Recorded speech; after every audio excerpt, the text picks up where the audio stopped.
बजरंगी भाई जो है यहाँ पर रोड में इस वक्त चक्का जाम की स्थिति बनाकर बैठे हुए हैं। हमारे नंदी महाराज पड़े हुए हैं क्योंकि शिव जी की सवारी हैं और यहाँ पे सुबह 10 बजे से पड़े हुए हैं। इन जोन का जो कमिश्नर है, निगम का जो कमिश्नर है, केवल पैसा लेने की कोई आम आदमी कोई सूचना दे रहा है तो उसका कोई प्रभाव नहीं पड़ेगा। इस अव्यवस्था का कारण केवल और केवल ये भिलाई निगम है और दूसरा कोई कारण नहीं है। नमस्कार, मैं ईशा साहू और इस वक्त आप देख रहे हैं केपी न्यूज़ और देख सकते हैं कि इस वक्त मैं ज़मीन में बैठी हुई हूँ। बता दूं कि ये नेहरू नगर से जो गुरुद्वारा चौक है उस बीच का ये बीच रोड है जहाँ पर इस वक्त हम रोड में बैठे हुए हैं। और आप देख सकते हैं मेरे सामने जो है बजरंगी भाई जो है यहाँ पर रोड में इस वक्त चक्का जाम की स्थिति बनाकर बैठे हुए हैं। बैठने की वजह ये है कि अक्सर जो है बेजुबानों की वजह जो है बनकर ये आगे आते रहते हैं। और आज फिर से जो है यही एक वजह है जिसकी वजह से आज जो है ये नेशनल हाईवे का जो चक्का जाम इस वक्त कर दिया गया। भैया हमारे साथ में, भैया क्यों किया गया है, क्या कुछ स्थिति थी और क्या ज़रूरत आन पड़ी कि आज यहाँ पर आपको बैठना पड़ गया रोड में? अब हमारे धर्म में संस्कारों में लिखा है कि गाय हमारी माता है तो हम उसको माता मानते हैं। और एक हमारे नंदी महाराज पड़े हुए हैं क्योंकि शिव जी की सवारी हैं और यहाँ पे सुबह 10 बजे से पड़े हुए हैं, जिनकी हालत लगभग 12 बजे तक ठीक थी। और उस जानकारी को कम से कम 5 से 10 लोगों के द्वारा जोन ऑफिस में दी गई है कि गाय की ऐसी हालत है, बैल की ऐसी हालत में ऐसा बैल पड़ा हुआ है, आप उसका जल्दी से कुछ उपचार कराइए या तो इसको यहाँ से उठा करके कहीं सही जगह पर लेकर के जाइए। जोन के ड्राइवरों को तक ये बात पता है कि ऐसी खबर आई है, लेकिन जोन का जो कमिश्नर है, निगम का जो कमिश्नर है, केवल पैसा लेने के, यदि कोई पैसा देता है कि भैया मैं 10,000 दे रहा हूँ आप कुछ इलाज करवा दीजिए, तो शायद ये इलाज हो चुका होता और गाय बैल बच चुका होता। लेकिन मेरे को 2:45 पर मेरे एक साथी यहाँ से गुजरे तो उनने देखा तो उनने मेरे को फ़ोन किया, तब मैं यहाँ करके देखा हूँ गाय की सांस 2:45 में टूटी है। और मेरे आने के पहले लगभग 15 से 20 लोगों ने फ़ोन भी लगा चुका। उनकी जो हेल्पलाइन है, उनका जो जोन ऑफिस है यहाँ से 150 मीटर बस दूर है। सामने में ट्रैफिक टावर है, सामने आप देख सकते हैं कि जो नेहरू नगर चौक है वहाँ में मेन चौक है, वहाँ पे एनी टाइम 4 से 5 ट्रैफिक पुलिस वाले बैठे रहते हैं। लेकिन किसी भी व्यक्ति विशेष और किसी भी पुलिस के व्यक्ति ने ये नहीं जानकारी की कि भाई कुछ हम लोग इसका सॉल्यूशन कर दें। क्या केवल आप चालान काटने के लिए बैठते हैं?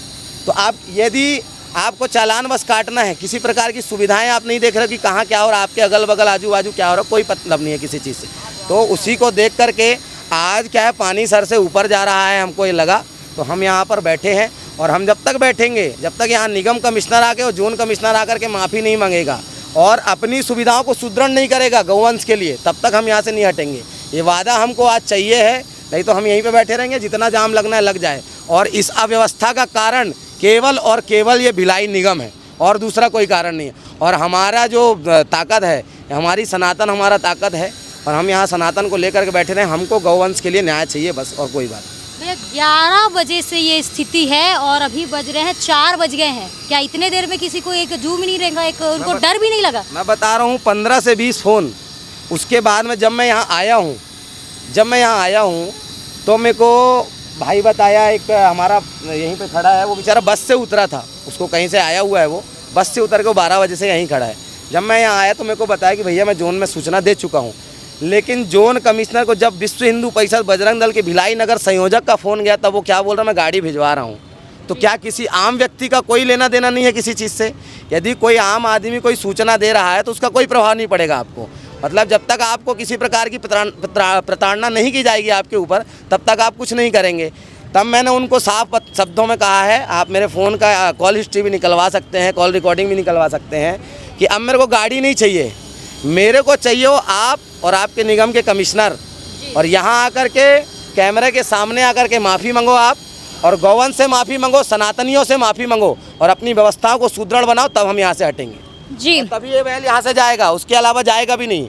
और जिसके में ताकत है तो ले जाके दिखा ले। आज बजरंग दल अपनी भी ताकत दिखाने के लिए तैयार खड़ा हुआ है। तो आपने सुना कि करीबन 11 बजे से जो ये गौवंश है वो पड़ा हुआ है और तड़प रहा था। तड़पने के बाद में जो है प्रशासन को कॉल किया गया, कई कॉल्स की गई, लेकिन किसी प्रकार का जो व्यवस्था है वो नहीं बनाई गई। और जिसकी वजह से जो है करीबन ये जब बजरंगी पहुंच चुके थे उसके कुछ ही मिनट बाद, मतलब उनके आने के बाद जो है इस गौवंश ने जो है अपनी जो आखिरी सांस है वो ली, और अब इसी को लेकर जो है आक्रोशित है बजरंग दल, क्योंकि अगर उसे जो समय पे उपचार मिल जाता तो वो इस प्रकार की स्थिति नहीं होती, और इसी वजह से जो है अब ये आक्रोशित हो गए हैं। और नेशनल हाईवे जो ये है इसे पूरी तरीके से जाम कर दिया गया है। देख सकेंगे विजुअल के माध्यम से दूर दूर तक जो गाड़ियाँ हैं, वो चाहे वो हैवी गाड़ी हो, 4 पहिया गाड़ी हो, तमाम गाड़ी जो है इस वक्त रुक गई है, और लगातार जो है नारे यहाँ पर जो है लगाए जा रहे हैं। और एक बात कही जा रही है कि जब तक अब आयुक्त साहब नहीं आएंगे यहाँ पर, तब तक ये जो चक्का जाम की स्थिति है वहाँ यहाँ से नहीं हटाई जाएगी। फिलहाल जो है इस खबर को लेकर क्या कुछ अपडेट होगा हम बताएंगे, लेकिन अब तक का स्थिति जो है यहाँ पर बजरंगियों के द्वारा जो है NH को जाम कर दिया गया है। अन्य अपडेट्स के लिए बने रहिए KP न्यूज़ के साथ में। धन्यवाद।